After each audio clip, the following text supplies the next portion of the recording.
Hello guys. No, mayong adlaw sa imo diha. Nalang ko'y gamay nga ikuan sa imo share. Pwede ba ta kang mahangyo?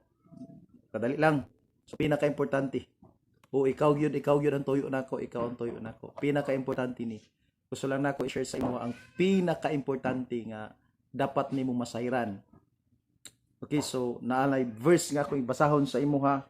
Diri sa Romans 6:23, no? Romans 6:23. For the wages of sin is death, but the gift of God is eternal life through Christ Jesus our Lord. So, sa imong nakita, di ba daghay colors? So, matag colors na ay siya mga kahulugan. So, red is negative, ang blue is a hope, ang green is positive. So, start na diri sa red. So, red, no? Wages. So, ang wages is para ni kabayaran ni no sumala sa atong nahimo o sa atong pagpaningkamot, pagpanarbaho na mo ning gitawag wages. Ikaduha, sin. Ang sin is pinaka kontra sa Dios. Ang tao nga magpakasala, so kontra sa Dios o babag ni sa atong pag-ampo kining sin. So ikatulo is death. So walay tao sa kalibutan nga dili mamatay. So tanan ta mamatay, di ba? So ikaw mamatay pug ka, no? Ang bisag kinsa nga tawo sa kalibutan mamatay. Dunay duha ka klaseng kamatayon, physical o spiritual.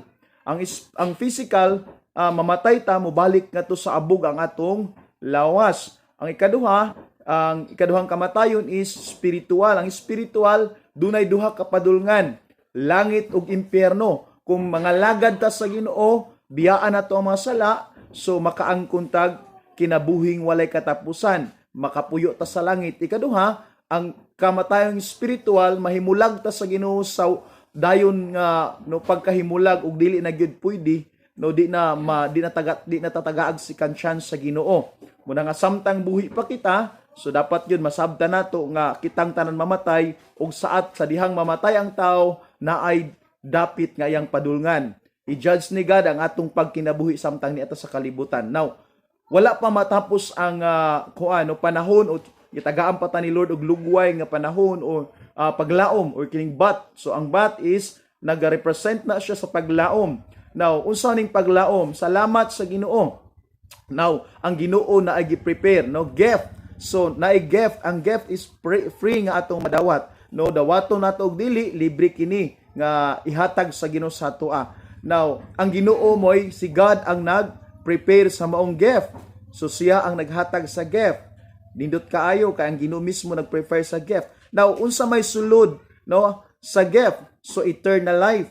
So mo ning eternal life nga naak, eternal life kinabuhing walay katapusan. Now, diha lang nato ni siya no makaplagan kang Christ Jesus. Kung atong i-accept si Christ Jesus as our personal Savior, so makaangkon tag kinabuhing walay katapusan. Now, Lord is nagrepresent kini nga himuon nato si Lord Jesus nga master, agalon, o atong spiritual nga amahan. No, ilhon nato siya nga atong Dios kaysa lang ang namatay nga sa cross sa Kalbaryo aron kita makalingkawa sa sala. Di ba nindot kaayo so naba kay nasabtan higala. So kining usa lang ka bersikulo daghang kaayo kalabutan o importanteng butang nga atong mahibal-an. So now night tulo ka butang nga angay nimong masabtan pa, no, nga angay natong i-apply karon aron kumpleto natong madawat ang kinabuhing walay katapusan. Una is accept. So imo bang dawaton si Jesus ingon nga imo personal luwas. Ikaduha, believe. Mutuo ba ka nga si Lord Jesus namatay sa cross ug nabanhaw aron kita no iyang luwason.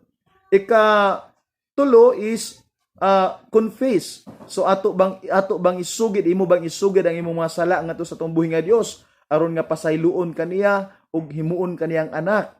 So higalay soon kung Brad, kung nakasabot ka o nasabtan nimo hangyoon ta ka nga dawata si Jesus ingon nga imo manluwas. So dunay mubo nga mga pag-ampo nga gusto nako nga imong sundugon ug samtang pamati ka pwede ba nako kang hangyoon nga idukong imong ulo ug magampo ko alang kanimo. So magampo ta. Ginong Dios, akong gisugid nga ako nakasala batok kanimo, ug dili angayan nga magauban kanimo sa langit. Apan akong gituhan nga si Jesus namatay aron bayaran ang akong mga sala. Pasaylo ako ug hangyoon ko ikaw, Ginoong Jesus, nga mosulod ka sa akong kasing-kasing. Ikaw ang akong Ginoo sa akong kinabuhi. Ug tabangi ako nga magkinabuhi alang kanimo, gikan karon hangtod sa kahangturan. Pinaagi sa ngalan ni Hesukristo na akong manluluwas. Ako nagampo. Amen. So Igsoon, salamat sa imong pagmamati. No, God bless sa imuha. No, so kini nga video is para gyud ni sa imuha. So nanghinaot ko nga ang Ginoo magauban sa imong kinabuhi og gikan karon makabaton ka og makabaton ka kaluwasan gikan sa atong Ginoo. Pangalagad higala igsoon samtang naapay panahon. God bless. Ako si Pastor Timothy Rondina, nga alagad sa Dios na nagadasig kanimo, pangalagad kay hapit na ubalik ang Ginoo. Bye-bye.